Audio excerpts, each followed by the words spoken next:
Get your free copy of the complete tutorial at www.teachucomp.com/free. You can transform an existing selection to move, resize, or rotate an existing selection within an image. To transform an existing selection in an image, choose Select, Transform Selection from the menu bar. At that point, a transform bounding box will appear around the entire selection within the image. To move the selection within the image, click into the middle of the bounding box and drag the selection within the image to the desired area.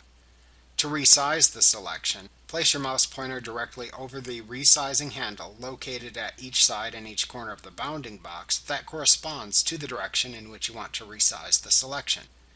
When your mouse pointer turns into a double-pointed arrow intersected by a small line, you can then click and drag in either direction shown by the arrow to resize the selection in that direction. Release the mouse button when the selection is the size you want. To rotate a selection, place your mouse pointer slightly outside the bounding box by the resizing handle you want to use to grab and rotate it. When the mouse pointer turns into a bent, double-pointed arrow, click and drag in either direction shown by the arrow to rotate the bounding box in that direction. To skew the selection, hold down the Ctrl plus Shift keys on your keyboard. Then click and drag one of the resizing handles on the sides of the selection in the direction you want to skew that side of the selection.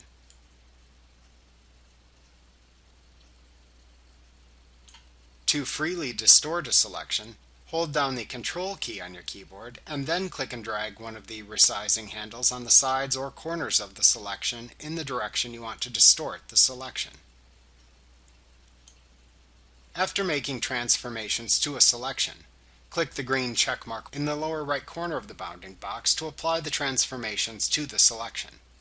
To cancel the transformations to the selection, click the red Cancel button in the lower right corner of the bounding box instead.